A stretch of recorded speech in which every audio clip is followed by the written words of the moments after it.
It was the year 1994, and that was the early years of my career life, where I was building my career. Salaries were low and time was insufficient for me.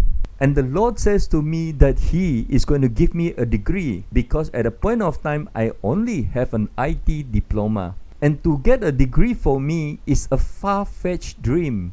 Now let me tell you why. Number one, the main thing is I am not those who loves to study. That is a challenge to me. Number two, I would not have enough money that allows me to quit my job and study, and I don't have the discipline to work and to study at the same time. And number three, I also do not have the time. Time was truly a constraint. When God put in my heart that He's going to give me a degree, it was like, okay, did I doubt that He will give me a degree? Nope, I did not doubt, because I won't be surprised that sometime in the near future, when I have more money, I will enroll or register for a degree course and take the degree course, and through hard times of studying and forcing myself to do assignment, and I will get my degree. So He will empower me to do that. So that was my thought. Then comes the year 1998. Towards the end of 1998, the Lord says to me, now you will go for your degree. And I was like, what? Because it was not a year to go for a degree. The reason is because this time I have a better pay, and I was flying between Singapore, Malaysia and India running projects.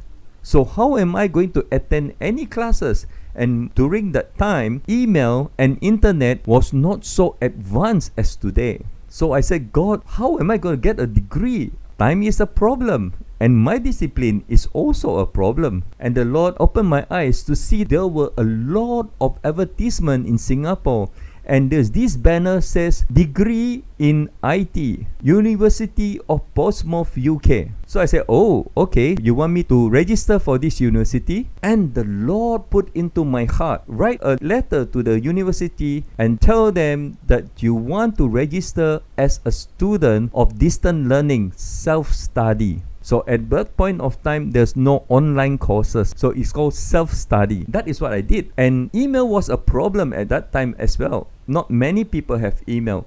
So I wrote snail mail to the university, and they reverted back to me as a course schedule. Right? If you want to take this course, this is how much you need to pay, the books you need to buy to be a student of distant learning, self-study. I paid the registration fee, and then another letter came in and says, your exams will be on this date, and this is where you are to go. And I paid my exam fees. To cut the story short, this degree took 3 years, and each year has 3 semesters, and each semester I have to clear 2 papers, or I was scheduled to clear 2 papers, right? So altogether there were 18 papers.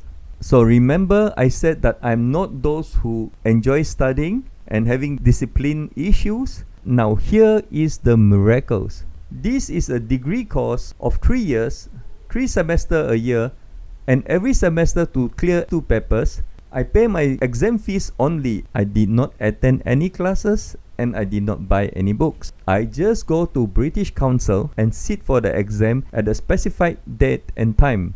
Now, you may ask, how do I answer all those questions? Am I that intelligent? Obviously, no. This is what happened in the examination hall. I received the question paper, I look at it, and I start writing whatever I can on the answer booklet.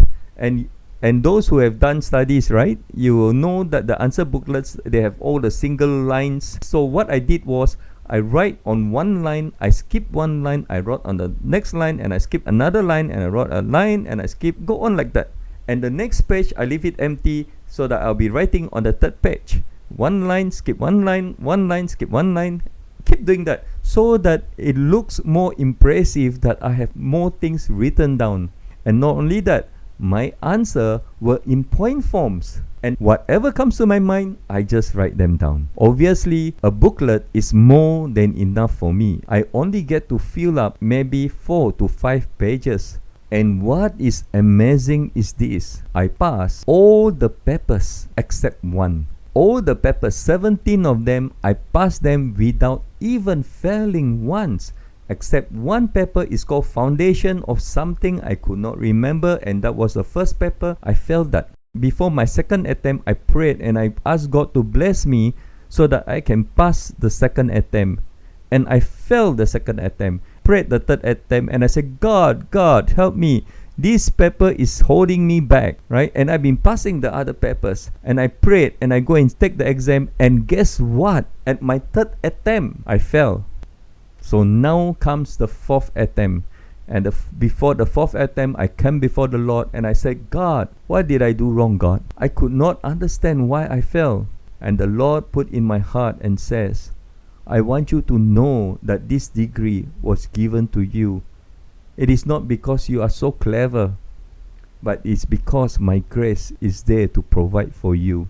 And I say, God, thank you. I accept and I acknowledge that it is you who give me this degree.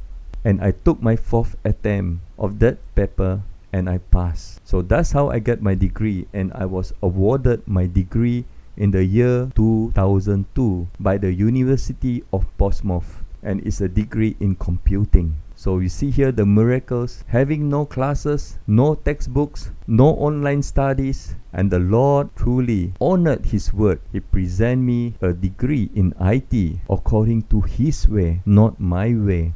The lesson I learned here, when the Lord speaks, He delivers. May the Lord bless your heart and bless your mind, that if God speaks to you about something, know that it will happen. Have the courage to take it. Have the courage to walk in it. For He is our Father and our God. Be blessed. Shalom.